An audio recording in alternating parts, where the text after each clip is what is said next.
Bismillahirrahmanirrahim. Assalamualaikum warahmatullahi wabarakatuh. Alhamdulillahirrahmanirrahim, anak-anak. Hari ini berjumpa dengan Bu Cerna. Hari ini kita akan belajar tema 2, subtema 1 PP 6. Kalau kemarin di PP 5 kita sudah belajar tentang bunga melati yang baik hati. Sekarang kita belajar tentang Pak Tani yang baik hati. Nah, anak-anak, sebelum pembelajaran dimulai, kita berdoa dulu ya. Berdoa dimulai.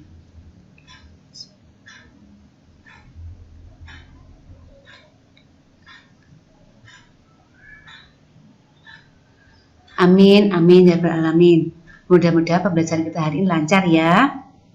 Amin. Nah, anak-anak, hari ini kita belajar ya tentang sebuah dongeng, yaitu dongeng Pak Tani yang baik hati.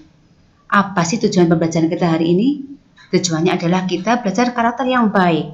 Sebagai makhluk Allah, kita harus berbuat baik kepada semua makhluk Allah. Apakah itu tumbuhan, hewan, maupun manusia. Setelah itu, kita juga akan belajar tentang sifat penjumlahan, yaitu sifat penukaran tempat. Nah, anak-anak, tentang Pak Tani yang baik hati. Langsung ya, pada zaman dahulu ada seorang petani yang baik hati. Pak Tani ini hidup sederhana, ya. Kemudian pada suatu hari dia menemukan seekor burung pipit. Nah, seekor burung pipit yang kakinya patah. Karena kasihan, burung pipit ini oleh Pak Tani dibawa pulang, dirawat dan diobatin kakinya sampai sembuh. Akhirnya setelah sembuh, burung pipit tadi oleh Pak Tani dilepaskan lagi di alam bebas. Beberapa hari kemudian, burung pipit tadi datang menemui Pak Petani. Ada apa, kata Pak Tani? Kata burung pipit tadi, aku datang untuk membalas kebaikan yang telah kamu lakukan pada saya. Kemudian aku akan membalasnya dengan memberikan 3 buah biji semangka. Tanamlah. Maka Pak Tani tadi menanam biji semangka tadi dan merawatnya sampai akhirnya berkembang biak dan menjadi subur dan berbuah. Kemudian pada suatu hari Pak Tani tadi mengambil sebuah semangka untuk dibelah. Saat dibelah ternyata yang keluar adalah emas berlian. Pak tadinya kaget.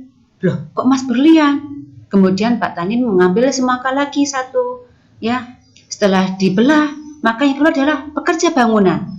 Lah, siapa kalian? Pekerja bangunan tadi bilang, aku adalah para pekerja bangunan yang akan membangun istana kamu. Maka kemudian Pak Tani membelah semangka yang ketiga. Maka yang keluar adalah bahan pertanian, bahan untuk membangun rumah. Maka pekerja bangunan tadi membangun rumah, membangun istana yang megah, yang besar untuk Pak Tani tadi. Ya, kemudian Pak Tani tadi akhirnya hidup dengan bahagia. Kemudian setiap hari dia menggunakan emas berlian untuk menopang hidupnya, ya.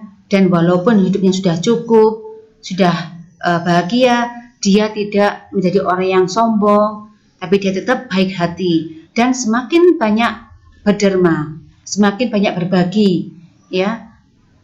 Karena dia punya prinsip, apabila kita suka berbagi, kita suka berderma, maka Allah akan membalas rezeki kita dengan rezeki yang lebih besar dan lebih banyak lagi, yaitu pahala, ya, di akhirat nanti, ya. Kemudian anak-anak, dari cerita Pak Tani yang baik hati tadi, apa ya pesan baik yang bisa kalian peroleh dari cerita tadi, ya? Nanti kalian pada pelajaran ini juga akan mengurutkan gambar, ya, beberapa gambar menjadi urutan cerita yang benar. Setelah itu kalian menangkap pesan dari cerita Pak Tani yang baik hati. Kebaikan dari Pak Tani tadi dibalas oleh burung pipit tadi. Apa saja yang diperoleh oleh Pak Tani tadi dari kebaikan yang telah dilakukan? Kalian isikan pada 3 tempat yang sudah disediakan, ya. Kemudian anak-anak, Bu Jana ingin tanya, kalian pernah ikut ibu berbelanja? Apakah ke pasar tradisional, atau ke warung, atau ke supermarket, atau minimarket, atau bahkan ke Pak Melijo? Pasti pernah ya. Nah, ini ada contoh misalnya, ibu kalian sedang berbelanja, mau masak ayam untuk acara keluarga di rumahnya. Ibu membeli 10 ekor ayam.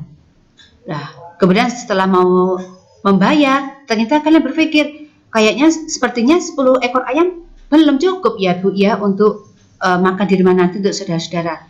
Aku tambah lagi 5 ya, biar cukup banyak. Oh iya, silakan tambah lagi. Akhirnya berapa jumlah ayam yang dibeli ibu tadi? 10 ekor ayam ditambah 5 ekor ayam. Menjadi 15 ekor ayam. Nah, ini sama dengan 5 ekor ayam ditambah 10 ekor ayam sama dengan 15 ekor ayam.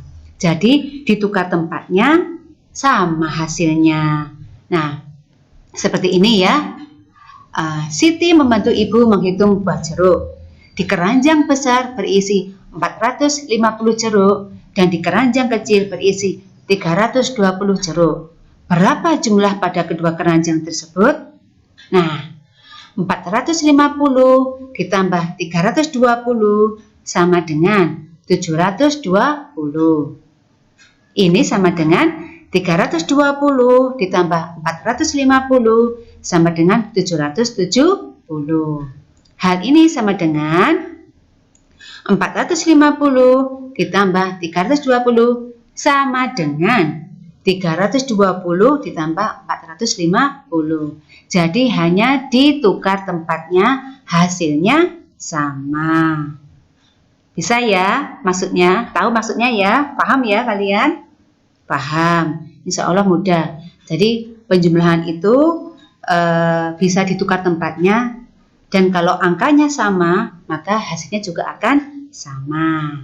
Nah anak-anak, berikutnya kalian akan mengerjakan evaluasi ya, soal-soal evaluasi ya untuk bahasa Indonesia, untuk PKN, dan berikutnya terakhir untuk matematika ya. Kemudian nanti kalian juga akan mengerjakan ulangan harian. Ulangan hariannya bisa kalian buka link di Google Form dengan alamat yang sudah Bu Jana berikan ya. Sudah ada linknya, tinggal kalian klik dan isi.